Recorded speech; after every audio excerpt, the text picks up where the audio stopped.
কিছু জায়গায় আমরা আসলে অনেক মিসট্রিট হই, কেউ আসলে এটা মুখ ফুটে বলতে পারে যে হিরোইজম দিয়ে প্রোডাকশন হয় না। যারা শিল্পীদের মূল্যায়ন করতে পারে না তারা আসলে ভাই কোনো না কোনো একটা ধান্দা নিয়ে কাজটা করতে আসছে। আপনার কি মনে হয় যে আমাদের ইন্ডাস্ট্রিতে ক্যারেক্টার আর্টিস্ট যারা আছেন তারা ঠিকঠাক তাদের মূল্যায়নটা পাচ্ছেন না? কিছু ক্ষেত্রে পাচ্ছেন না, কিছু ক্ষেত্রে খুব ভালো পাচ্ছেন। তো এটাই হচ্ছে একটা আশার বাণী যে কিছু ক্ষেত্রে যখন খুব ভালো পাচ্ছেন তখন আমার কাছে কি মনে হয়, দেখেন শিল্পীরা কিন্তু আশায় বাঁচে, শিল্পীরা কিন্তু খুবই সংবেদনশীল।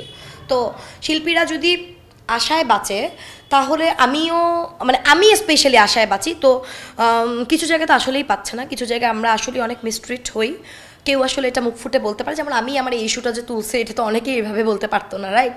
তো যারা বলবে না এটা তাদের বিষয়, কিন্তু আমার কাছে মনে হয় যে আমি বলবো কিছু জায়গায় মূল্যায়ন পাচ্ছে, কিছু জায়গায় একেবারেই পাচ্ছে না। তবে যারা মূল্যায়ন দিচ্ছেন না তাদের একটা জিনিস খুব ভালোভাবে মাথায় ঢুকাতে হবে, টুডে আর টুমরো মূল্যায়নটা দিতে হবে।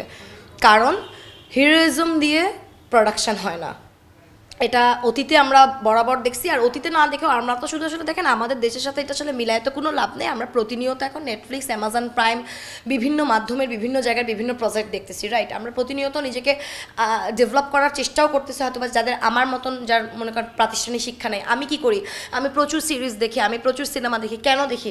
কোনো একটা ক্যারেক্টার আমার ভালো লাগলে আমার মনে হয় যাচ্ছে উনি কীরকম করতেছে, কীভাবে করতেছে। হয়তো বা ওদের মতন দেশের মতন ফেসিলিটিস আমি আমার সেটে পাই না, কারণ ওইখানকার একটা বাজেটেরও বিশাল তারতম্য আছে।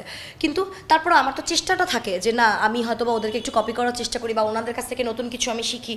তো শিল্পীদের আসলে সেটা ক্যারেক্টার আর্টিস্ট হোক আর যেই আর্টিস্টই হোক না কেন, ভয়েস আর্টিস্ট হোক, সে ছবি আঁকুক, সে নৃত্যশিল্পী হোক, সে গায়িকা হোক, যে কোনো শিল্প মাধ্যমে শিল্পীদের মূল্যায়ন করতে হবে, টুডে আর টুমরো হবে। আর যারা শিল্পীদের মূল্যায়ন করতে পারে না তারা আসলে ভাই কোনো না কোনো একটা ধান্দা নিয়ে কাজটা করতে আসছে।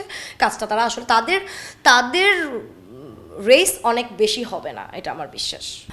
বর্তমানে কাজের ব্যস্ততা সম্পর্কে তো মাঝে তো আসলে একটু কাজ খুবই কমই ছিল, কিন্তু তারপরেও আমার কাছে মনে হয় কোরবানিদের পরে তো আমি 2টা বিজ্ঞাপন করলাম, একটা ফ্রেশের, একটা রূপচাঁদা।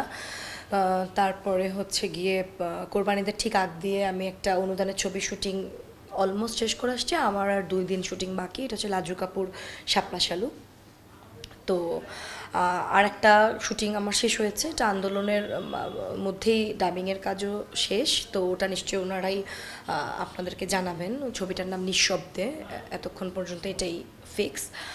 আর তো ধরেন টুকটাক করে কাজ চলছে। আমি তো আসলে কোনোদিনই অনেক বেশি কাজ করি না, টুকটাক করে কাজ করে যাওয়ার চেষ্টা করি। মাছরাঙার একটা ধারাবাহিকে অংশ নিয়েছিলাম মাঝে, ওদের শেষ লট ছিল, ওটার নাম হচ্ছে সিটি লাইফ, ওটাও শেষ। এইভাবেই টুকটাক করে যাচ্ছে।